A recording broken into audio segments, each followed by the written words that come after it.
बिस्मिल्लाहिर्रहमानिर्रहीम अस्सलाम वालेकुम। Welcome to learners empire. आज हमारा तीसरा चैप्टर है रिलेटेड टू इजमेंट एक्ट। पहले हम लोग चैप्टर में डिस्कस किया था कि what is easement and what is imposition, acquisition and transfer of easement. आज का जो हमारा चैप्टर है वो स्टार्ट होता है सेक्शन नंबर 20 से, और इसका जो टाइटल है वो है इंसिडेंट्स ऑफ इजमेंट। मीन्स इसमें हम लोग डिस्कस करेंगे कि जो डोमिनेंट ओनर और सर्विएंट ओनर के क्या क्या राइट्स है, क्या क्या लायबिलिटीज़ है, और एक दूसरे के ऊपर किस तरह बॉन्डिंग है, आज वो हम लोग डिस्कस करने जा रहे हैं। So the first section is section 20। What does it say? It says that rules controlled by contract और टाइटल। अगरचे डोमिनेंट ओनर सर्विएंट ओनर कोई भी एग्रीमेंट करते हैं बिफोर गोइंग फॉर ईजमेंट, तो वो वैलिड होगा, और वही और जो डोमिनेंट ओनर है और सर्विएंट ओनर है when they are going to file case, तो जो पहला उनका एग्रीमेंट है, जो कॉन्ट्रैक्ट है, उसी को देखा जाएगा। फिर उसके बाद जनरल जो हम लोग ने एक्सेप्शंस पढ़ा था, फिर वो होंगे। जो पहला आप जो डोमिनेंट सर्विएंट ओनर जो भी कॉन्ट्रैक्ट करते हैं वो वैलिड होगा अकॉर्डिंग टू लॉ, और पहले वो इन्फोर्स होगा। फिर जनरली हम लोग डिस्कस करेंगे कि बाकी जो रिक्वायरमेंट्स है वो कैसे होते हैं। सो सेक्शन नंबर 20 से रिलेटेड टू कॉन्ट्रैक्ट और title that is valid.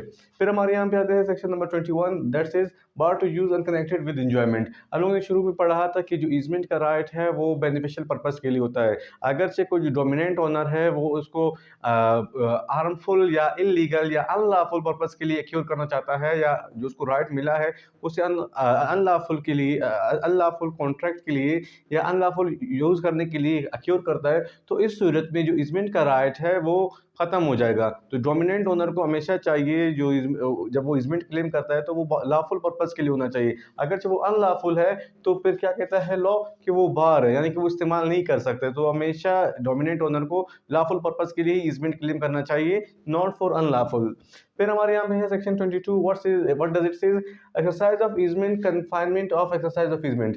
Generally जो ये सेक्शन है वो ये कहता है कि डोमिनेंट ओनर के पास राइट है कि वो एक्सरसाइज करे, अपना राइट को इस्तेमाल करे, और वो क्योंकि वो बेनिफिशियल पर्पस के लिए इस्तेमाल करता है।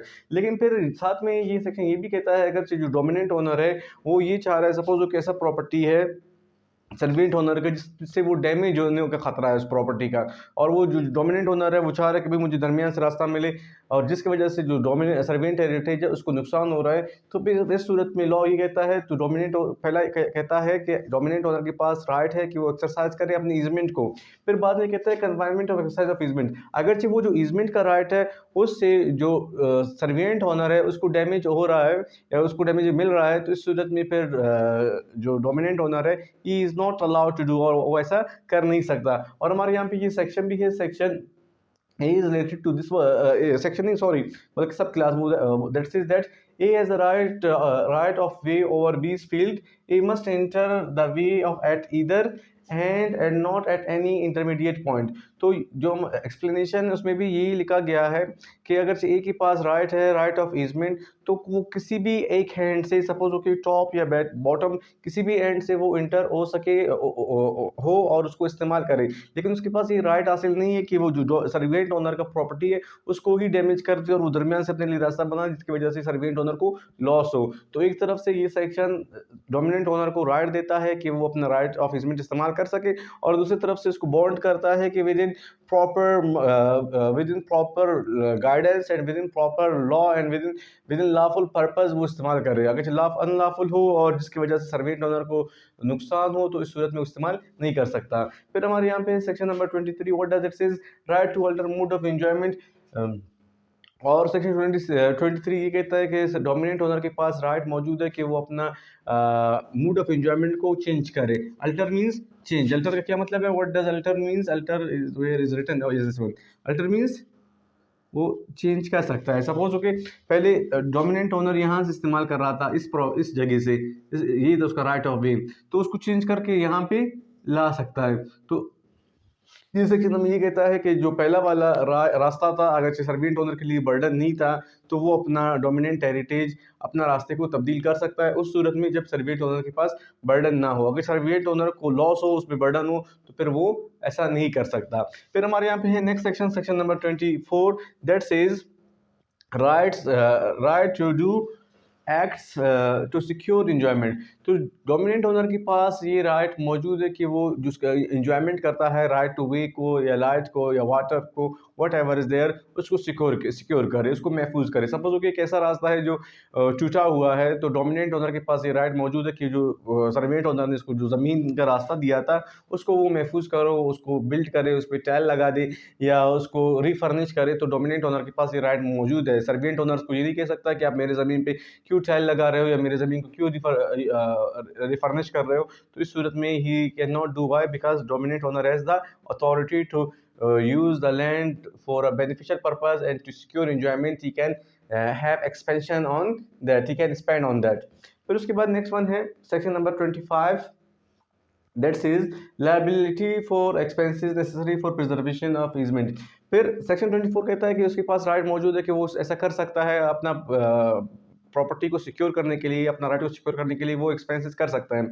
और 25 ये करता है, ये कहता है कि जब ऐसे एक्सपेंसेस हो जाए फिर उसके बाद जो इसका खर्चा है या एक्सपेंसेस है वो डोमिनेंट ओनर ही पे करेगा, सर्वेंट ओनर से इसका कोई भी ताल्लुक नहीं है। सपोज हो कि सर ये डोमिनेंट ओनर सर्वेंट ओनर को ये नहीं कहेगा कि मैंने आपकी ज़मीन पे जो मेरा रास्ता है मैंने इसको मैंने रिफर्निश किया, इसको बना दिए, तो आप मुझे पैसे दे दे। तो इस सूरत में सर्वेंट ओनर इसका पायबंद नहीं होगा, सिर्फ डोमिनेंट ओनर ही एक्सपेंसेस भी वो करेगा और जो पैसे होंगे वो भी डोमिनेंट ओनर ही पे करेगा, सर्वेंट ओनर का इससे कोई ताल्लुक नहीं है। फिर नेक्स्ट वन है 26, liability for damage for the want of repair. 26 ये कहता है कि अगरचे पहला डोमिनेंट ओनर 24 ये कहता है कि वो सिक्योर कर सकता है, 25 ये कहता है कि वो एक्सपेंसेस भी कर सकता है लेकिन फिर बाद में वो सर्वेंट ओनर से क्लेम नहीं करेगा। और फिर नेक्स्ट वन है 26, ये कहता है कि अगर जब डोमिनेंट ओनर ने अपना ज़मीन बना दिया या जो उसका रास्ता था उसको बना दिया, बाद में 2 साल के बाद वो डैमेज हो जाता है, वो टूट जाता है, इस सूरत में भी डोमिनेंट ओनर ही रिस्पॉन्सिबल होगा और डोमिनेंट ओनर ही बना देगा। सर्वेंट ओनर का ऐसे तो कोई भी ज़रूरत नहीं है। पहला भी डोमिनेंट ओनर बनाएगा अपने राइट को सिक्योर करने के लिए और फिर बाद में 2, 3 या 5 साल के बाद जब वो रास्ता टूट जाता है, ख़राब हो जाता है, फिर भी डोमिनेंट ओनर ही बॉन्ड है और वही ये रास्ता बनाएगा, इससे सर्वेंट ओनर का कोई ताल्लुक नहीं है। फिर next one is 27 says that servient owner not to bound to do anything. और फिर लास्ट में ये क्लियरली डिस्कस किया गया इस सेक्शन में कि जो भी एक्सपेंसेस होंगे, जो भी चीज़ें होंगी, जो भी खर्चे होंगे, वो सारे डोमिनेंट ओनर की ही रिस्पॉन्सिबिलिटी होगा, उसी के कंधों पे आएंगे। सर्वेंट ओनर का इससे कोई ताल्लुक नहीं है। He is not responsible for doing anything that can have expansion, that can have money and that can have expenditure, so he is free from that. फिर उसके बाद नेक्स्ट वन है section 28, what does it says, extend of easement, right. और फिर यहाँ पे हम लोगों ने पहले भी डिस्कस किया था, हमारे यहाँ पे एक लेक्चर प्रीवियस वीडियोस में भी ये मौजूद था कि हमारे यहाँ पे डिफरेंट राइट्स ऑफ ईजमेंट होते हैं, right to light, air, water, way and so on. So यहाँ पे भी ये कहा जाता है कि जितना हम लोगों ने पढ़ा है, जितने भी राइट्स एंड लायबिलिटीज़, वो सारे जो जितने भी राइट्स है ईजमेंट के, जैसे कि हम लोगों ने कहा right to way, water, light, air, वो सारे पर इन्फोर्स होता है और सब एक ही जैसे ट्रीट होंगे। फिर नेक्स्ट वन है section number 29, that says increase of easement. Section 29 ये कहता है कि जनरली हमारे यहाँ पे जो कॉन्ट्रैक्ट होता है, जो मुआहदा होता है, उसी हद तक ही ज़मीन का राइट आप क्लेम करते हो और उसी हद तक ही ज़मीन का राइट मौजूद होता है। लेकिन अगर कोई नेचुरली इंसिडेंट की वजह से हमारे यहाँ पे दो टर्मिनोलॉजीज़ है, एलुविजन एंड एलुवियम एंड डिलुवियन। उसमें ये क्या होता है कि जब बारिश होता है, बारिश की वजह से जो ज़मीन का हिस्सा है ऊपर वाला, उसके मिट्टी एक जगह से हट के दूसरी जगह पे जाता है। अगरचे मिट्टी हटने से वो रास्ता तंग पड़ जाता है तो ईजमेंट का राइट ऑटोमेटिकली शॉर्ट हो जाता है और जहाँ पे जो मिट्टी है वहाँ पे जाके रह जाता है, जिसकी वजह से रास्ता बढ़ जाता है नेचुरली, तो उसकी वजह से ईजमेंट का राइट भी इंक्रीज़ हो जाता है। तो ईजमेंट का राइट इंक्रीज़ हो सकता है जब नेचुरली इवेंट्स की वजह से पानी, बारिश की वजह से जो ज़मीन का ऊपर वाला हिस्सा है उसका कुछ मिट्टी या रेत एक जगह से दूसरी जगह पे शिफ्ट हो जाए, जिसकी वजह से जो उसका जो रास्ता है वो इंक्रीज़ कर जाए, तो इस सूरत में ईजमेंट का राइट भी ऑटोमेटिकली इंक्रीज़ हो जाएगा। फिर नेक्स्ट वन है हमारे यहाँ पे section 30, what does it says, partition of dominant heritage. अगर हम लोगों ने पहले भी पढ़ा था कि डोमिनेंट हेरिटेज और सर्वेंट हेरिटेज क्या है। डोमिनेंट हेरिटेज के राइट्स होते हैं और सर्वेंट हेरिटेज के लायबिलिटीज होते हैं। तो अगर ये ऐसा ज़मीन है जो तरफ से ब्लॉक है और जिसमें डोमिनेंट हेरिटेज रह रहा है, सपोज ये ए है और ये बी है। बाद में जो ए का ज़मीन होता है वो सेपरेट हो जाता है, दो ज़मीनें हो जाते हैं, तो इस सूरत में सी भी आ जाता है। अभी हमारे यहाँ पे डोमिनेंट हेरिटेज दो हो गए, तो अगरचे डोमिनेंट हेरिटेज दो होते हैं या तीन होते हैं तो सबको इक्वल राइट्स हासिल है। सबको क्या राइट हासिल है? Equal rights.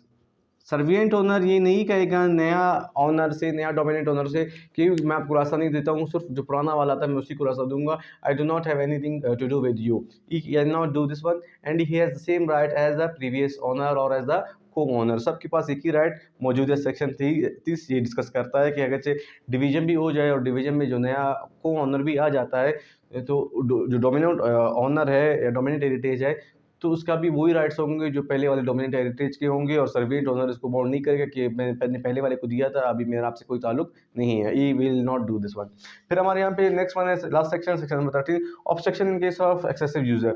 अभी जो सर्विएंट ओनर है generally he is not allowed to stop dominant owner from using right of way. अगर सर्विएंट ओनर ने उसको राइट ऑफ वे दे दिया फिर उसके बाद में ये स्टॉप नहीं कर सकता कि आप मेरे रास्ते से क्यों आ रहे हो, क्यों जा रहे हो। बेशक वो दिन में 100 दफ़ा जो सर्वेंट ओनर का रास्ता है, जो उसका घर है, उसे इस्तेमाल करता है, फिर भी सर्वेंट ओनर इसको स्टॉप नहीं करता है। लेकिन कुछ कंडीशन में स्टॉप करता है, वो क्या होंगे? अगरचे जो उसका लॉफुल पर्पस है वो अनलॉफुल हो, अनलॉफुल हो, और जिसकी वजह से जो सर्विएंट ओनर है उसको लॉस उठाना पड़ता है, उसको मेंटल पीस या फिजिकल पीस में डिस्टर्बेंस क्रिएट होता है। तो उस सूरत में डोमिनेंट ओनर को स्टॉप करेगा कि मेरे मेरे रास्ते को इस्तेमाल ना करो, और he will file case against him and he can cancel, he can revoke easement. लेकिन जनरली अगर खिलाफुल पर्पज़ के लिए बेशक वो दिन में 100 दफ़ा भी सर्विएंट ओनर के रास्ते को इस्तेमाल करे फिर भी वो डोमिनेंट ओनर के खिलाफ केस फाइल नहीं कर सकते सर्विएंट ओनर। अगर उसमें लाफुल अनलॉफुल और मैलाफाइड इंटेंशन शामिल हो फिर वो केस फाइल करेगा। So till that time take a very good care of yourself, your loved ones, good bye, अल्लाह हाफिज, and do remember me in your precious prayers. Thank you.